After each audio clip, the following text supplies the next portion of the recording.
എന്താണ് വയനാട്ടിൽ ഇപ്പോഴും കനത്ത മഴയാണോ? നമ്മുടെ ചൂരൽമല മുണ്ടക്കൈ ഭാഗത്ത് എന്താണ് അവസ്ഥ?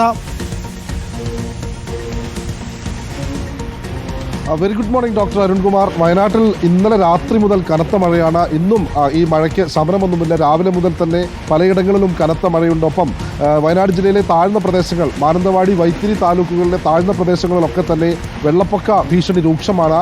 ഈ മേഖലയിൽ പലയിടങ്ങളിലും വെള്ളക്കെട്ടുകൾ രൂപപ്പെട്ടിട്ടുണ്ട്. ഇന്നലെ രാത്രി സുൽത്താൻ ബത്തേരി, മുത്തങ്ങ, കലൂർ പുഴ കരകവിഞ്ഞൊഴുകിയതിനെ തുടർന്ന് നൂൽപ്പുഴ, പുഴങ്കുനി ഉന്നതിയിലെ ആദിവാസി വിഭാഗങ്ങളെ തൊട്ടടുത്ത തിരുവണ്ണൂർ അംഗനവാടിയിലേക്ക് മാറ്റിയിട്ടുണ്ട്. 8 കുട്ടികളടക്കം ഉള്ള ആളുകളെയാണ് ഈ മേഖലയിലേക്ക് മാറ്റിയിട്ടുള്ളത്. അതുപോലെ തന്നെ വിവിധ ഇടങ്ങളിൽ മഴക്കെടുതികൾ രൂക്ഷമാണ്. വടക്കേ വയനാട്ടിലും മഴക്കെടുതികൾ രൂക്ഷമാണ്. ഇന്നിപ്പോൾ മേപ്പാടി ചൂരൽമലയിൽ നിയന്ത്രണങ്ങളുണ്ട്. ബെയിലിപ്പാലം അടച്ചു.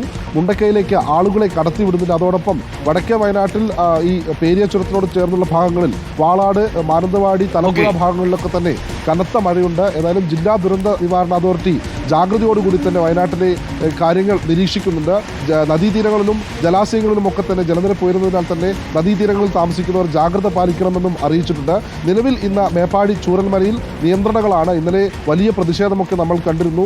ഇന്ന് ബെയിലിപ്പാലം അടച്ചിരിക്കുകയാണ്. അതുകൊണ്ട് തന്നെ ബെയിലിപ്പാലം കടന്ന് മുണ്ടക്കയിലേക്ക് പോകാൻ കഴിയുകയില്ല. ഇന്നലെ 150-ലധികം തൊഴിലാളികൾ മുണ്ടക്കൈ ഭാഗത്ത് കുടുങ്ങിക്കിടക്കുന്ന ഒരു സാഹചര്യം ഉണ്ടായിരുന്നു.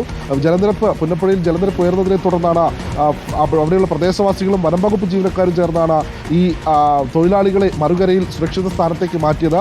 ഇന്ന് അത്തരത്തിലൊരു സാഹചര്യം ഉണ്ടായാൽ പ്രതികൂലമായ കാലാവസ്ഥ, മഴ കനക്കുകയാണെങ്കിൽ കൂടുതൽ ആളുകൾ ആ ഭാഗത്തേക്ക് പോകാതിരിക്കാനൊക്കെ വേണ്ടിയാണ് ഇന്നിപ്പോൾ നിയന്ത്രണങ്ങൾ ആ മേഖലയിലുള്ളത്. Arun, thank you Deepak. എന്തായാലും നമുക്ക് ചൂരൽമല മുണ്ടക്കൈ ഭാഗത്തെ ദൃശ്യങ്ങൾ കൂടി പ്രേക്ഷകർക്ക് കൊടുക്കാവുന്നതാണ്. ഇന്നലെയൊക്കെ പുന്നപ്പുഴ എന്തൊരു ഒഴുക്കായിരുന്നു. നമ്മൾ ആദ്യം ഭയന്നുപോയി.